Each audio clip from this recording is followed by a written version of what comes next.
అదే RTV app వార్తల్ని క్షణాల్లో చదివే అవకాశం ఉంటుంది. ఒక న్యూస్ పేపర్, ఒక టెలివిజన్ ఛానల్ మీ చేతుల్లో ఎప్పుడూ ఉంటాయి. ఒక ఆదివాసీ మహిళ మెస్రం నీలాబాయి మీద మగ్దుమ్ అనే వ్యక్తి మరి గతంలో హత్యాయత్నం చేసిన విషయం అందరికీ తెలిసిందే. మరి రాష్ట్రంలోని ఒక సంచలనంగా ఆ రోజుల్లో మారింది. మరి ఆ రోజుల్లో చాలామంది ఆదివాసులందరూ కూడా ఆ యొక్క వ్యక్తి మీద కఠిన యాక్షన్ తీసుకోవాలని కోరడం అనేది జరిగింది.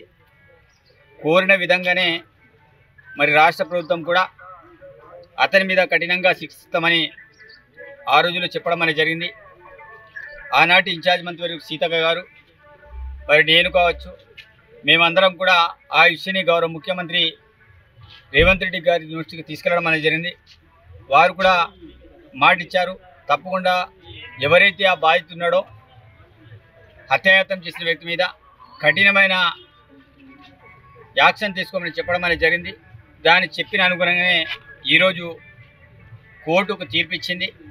జీవిత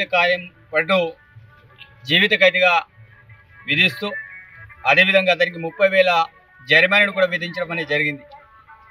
దీని ఒక ప్రధానమైన సందేశం ఏంటంటే, ఎవరు తప్పు చేసినా శిక్ష అనుభవించక తప్పదు. ఈరోజు ఆ మహిళలకి ఒక న్యాయబద్ధంగా న్యాయం జరిగిందని ఈ సందర్భంగా తెలియజేస్తున్నాను. ఎందుకంటే ఆ మహిళలకి మరి గతంలో ప్రభుత్వ పరంగా అన్ని రకాలుగా ట్రీట్మెంట్ సంబంధించి ఆమెకు ప్రత్యేకించి అన్ని రకాలుగా చూడడం అనేది జరిగింది. ఆ కుటుంబానికి మేము భరోసా ఇవ్వడం అనేది జరిగింది. అతని మీద కఠినమైన చర్యలు తీసుకోవడం అని చెప్పడం అనేది జరిగింది.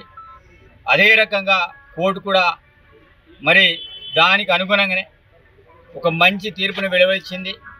చట్టం ముందులో ఎవరు తప్పు చేసినా అందరూ సమానమైన విధంగా అతని జీవితకాల శిక్ష విధిస్తూ మరి 30,000 కూడా జరిమానా విధించడం అనేది జరిగింది. తెలుగులో న్యూస్ కి ఫాస్టెస్ట్ యాప్ ఇప్పుడు టోటల్లీ న్యూ అవతార్లో జస్ట్ 5 seconds లో కంప్లీట్ న్యూస్. సోషల్ మీడియాలో ట్రెండ్స్ కి one stop solution. Live TV app voice search option తో ఇప్పుడే డౌన్లోడ్ చేయండి లేదా అప్డేట్ అయిపోండి. యాప్ లింక్ డిస్క్రిప్షన్ లో ఉంది.